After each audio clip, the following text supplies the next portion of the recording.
할렐루야. 한번 고백합시다. 성도가 지켜야 할 자리. 성도가 지켜야 할 자리. 네, 성도가 지켜야 할 자리. 참 오늘날 많은 사람들이 자리에 대해서 굉장히 연연해하는 경우를 많이 보게 되죠. 한번 자기가 기득권의 자리를 차지하고 나면 그 자리를 잃어버릴까봐 온갖 편법을 동원하고 이런 어떤 그런 모습들을 보게 됩니다. 이것은 우리 정치판에서 보면 지금 훤하게 다 보여지는 모습 아니겠습니까? 인간의 욕망 가운데 명예욕이라는 것이 있죠. 인간은 자기를 드러내고 싶어하는 그런 명예욕이 누구에게나 다 있는데 자기 자리에 대한 그런 어떤 욕심이 있습니다. 그래서 내가 한 자리 해볼까, 한 자리 해볼까 이런 자리에 대한 이야기를 우리 자주 하죠. 자, 그런데 우리 성도들이 지켜야 할 자리가 많이 있겠지만 오늘 세 가지를 우리가 묵상해 본다면 첫 번째는 뭐니 해도 따라합시다. 거룩의 자리. 거룩의 자리. 자, 까마귀 노는데 백로야 가지 마라 라는 그런 시가 있지 않습니까? 근묵자흑. 아무리 깨끗하게 살려고 해도 껌댕이, 그야말로 묵이 있는 검은 곳이 있는 곳에 가면 그 껌댕이 묻어날 수밖에 없다라는 얘기죠. 옛날 시골에 아궁이 보면 구들장이라고 그러죠. 이들은 온돌 문화다 보니까 구들이 이제 땔감을 떼다 보면 구들이 막혀가지고 난방이 제대로 되지 않고 또 불이 제대로 올라가지 않고 이런 경우가 있다 보면 이제 구들 청소를 하는 경우가 있습니다. 그래서 가마솥 위에 있는 그 구들을 이렇게 또 긁어내서 시커먼 검정 이런 잿가루를 다 이렇게 긁어내는 그런 모습들을 보곤 했는데요.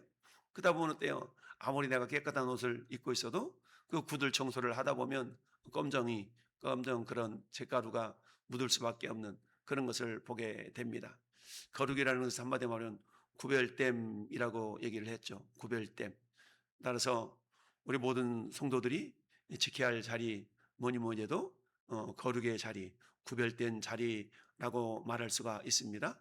즉 복이 든 사람은 악인의 꾀를 쫓지 아니하고 죄인의 길에 서지 아니하고 오만한 자의 자리에 앉지 아니하고 라고 시편은 1편은 말씀하고 있습니다.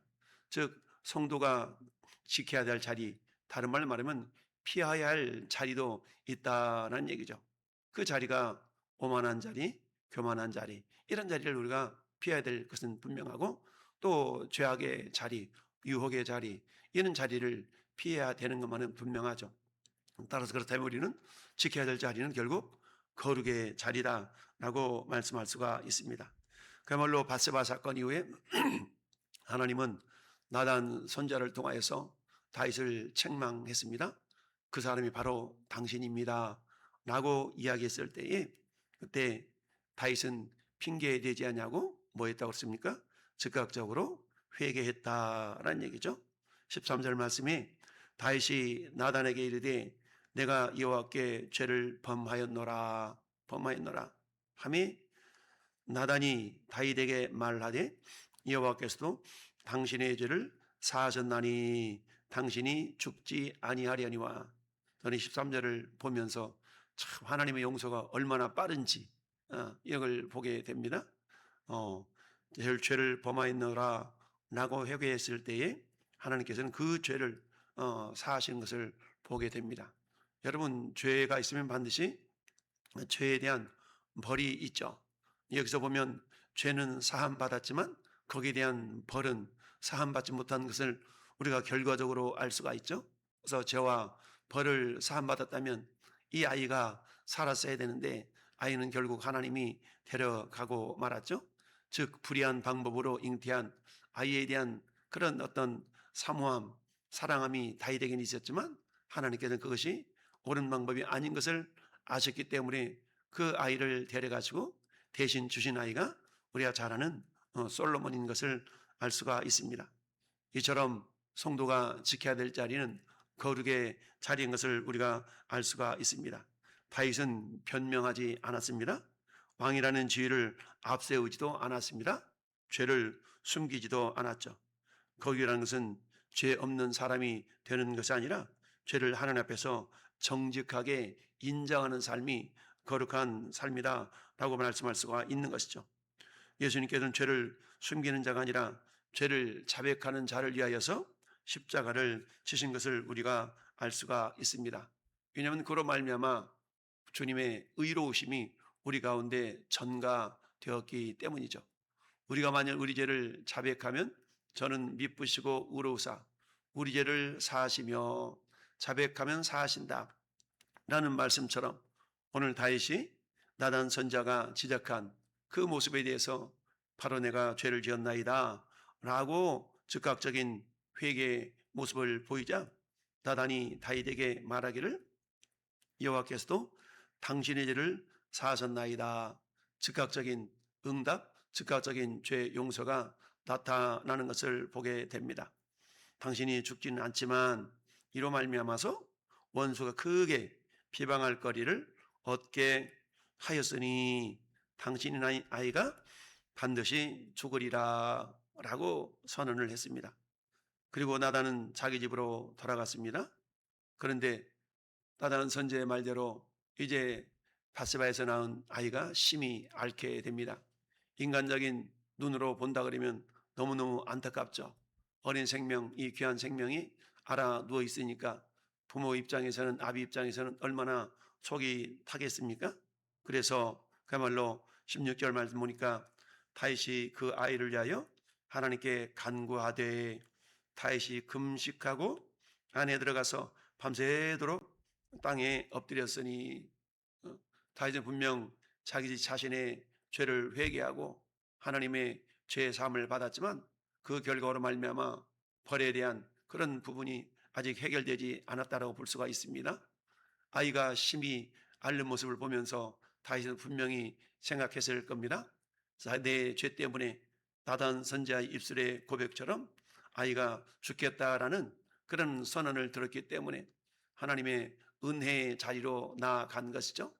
아무리 나단 선지자는 그렇게 했다 할지라도 끝까지 그 은혜의 자리를 부여잡고 이렇게 부르짖는 모습을 보게 됩니다. 금식하며 하나님께 엎드린 이 다윗의 문제, 죄 문제를 해결하는 길은 인간의 노리거나 공로로 결코 되어지지 않는 것이죠. 내가 밤새도록 금식했으니까 하나님 내 죄 용서해 주세요라는 것이 아니라 우리가 회개하고 예수 그리스도의 보혈의 능력을 의지할 때 우리는 죄 사함 받고 하나님의 거룩한 자녀로서의 바로 서게 될 줄로 믿습니다. 오직 하나님의 자비 은혜밖에 없다라는 사실이죠. 다윗이 죄를 회개했을 때 하나님은 즉각적으로 나단 선지자 입술을 통하여서 내 죄를 사하였노다, 당신의 죄를 사하였다라고 말씀하고 있습니다. 다윗은 그 은혜를 붙들고 끝까지 하나님 앞에 나아가는 것을 보게 됩니다. 혹이라도 하나님께서 불쌍히 여기셔서 이 아이를 살려주실 수도 있는 건 아닌가 라는 그런 작은 바람을 가지고 밤새도록 기도하고 나갔던 것을 보게 됩니다. 여러분, 이 모습은 예수님께서 겟세마네에서 그야말로 십자가를 지어야 되는 그런 어떤 고통스러운 모습을 바라보면서 아버지 할 만하시거든 이 자를 내게서 옮기시옵소서. 그러나 내 온대로 마옵시고 아버지 온대로 되기를 원하나이다 라고 우리 주님이 기도하실 때 땀방울이 빗방울 되기까지 기도하셨다라고 성경은 말씀하고 있습니다. 그렇습니다. 성부 아버지 하나님의 그런 말씀을 순종하시게 하여서 육신적으로는 인간적으로는 그것이 너무나 힘들었기 때문에 어때요?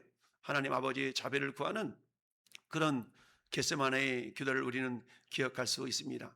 그러나 마침내 아버지 하나님의 뜻에 순종하여 내 원대로 마옵시고 아버지 원대로 되기를 원하나이다 라며 결국은 십자가 앞에 우리 주님의 몸을 들이셨던 것을 보게 됩니다.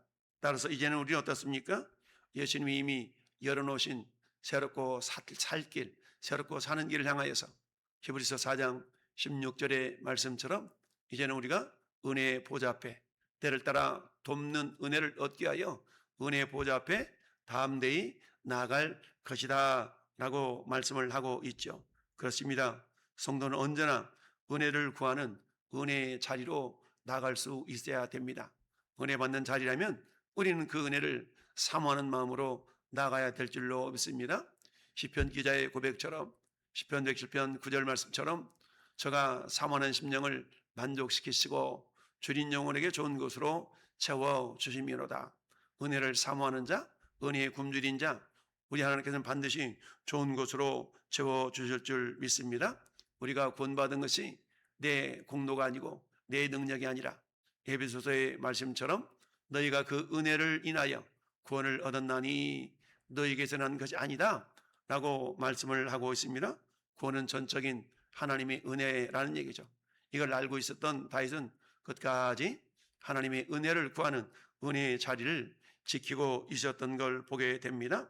여러분 로마서 5장 20절 말씀 보면 죄가 더한 곳에 은혜가 더욱 넘쳤다라는 얘기입니다. 자기 자신의 죄악의 큼을 깨달으면 깨달을수록 그 회개하면 회개할수록 하나님의 용서의 분량이 얼마나 크신 것인가를 깨닫게 된다라는 역설적인 표현인 것을 알 수가 있는데요. 이처럼 하나님의 은혜라는 것은 그 어떤 죄보다도 훨씬 더 크다라는 얘기죠. 우리가 전도하다 보면 어떤 사람은 내가 죄를 많이 지어서 어제 그제도 어떤 중년의 젊은이가 그러는 거예요. 자기 엄마는 권사님이래. 근데 자기는 아직 죄가 많아서 복을 잘하는데 옆에서 눈물을 걸썩걸썩하면서 막걸리 한 잔 걸치고 그런 젊은이를 중년의 남성을 이렇게 만나서 얘기를 한 적이 있는데 그렇습니다. 그래도 하나님은 당신을 사랑하시기 때문에 빨리 방학 끝내고 계약하시라고 이렇게 권면해 드리는데 알겠다고 여기 눈물을 글썽이면서 이렇게 찬양 틀고 복음을 전하니까 그 소리에 마음이 찔렸던지 어떤 그런 삶을 만난 적이 있습니다. 그렇습니다. 우리가 죄 사함 받고 하나님의 자녀된 것이 내 공로가 아니라 전적인 하나님의 은혜라는 것을 우리는 알고 있기 때문에 우리는 언제든지 그 은혜의 자리를 지켜나갈 수가 있어야 된다라는 얘기입니다. 그렇습니다. 우리는 그럼에도 불구하고 이제는 어떻습니까? 하나님께서 우리를 거룩한 존재로 삼아서 거룩의 자리를 지키는 것뿐만 아니라 또한 그 거룩을 지켜나가기 위해서는 절대적으로 하나님의 은혜가 필요하기 때문에 우리는 은혜가 있는 자리를 찾고 지켜나갈 수 있어야 되죠. 마지막 세 번째는 우리는 뭐니 해도 고백합시다. 사명의 자리. 그렇습니다. 사명의 자리를 지켜나가야 됩니다. 오늘 말씀 이후에 읽지는 않았지만 우리 하나님께서는 결국 그 아이를 데려가시고 그런 어떻습니까?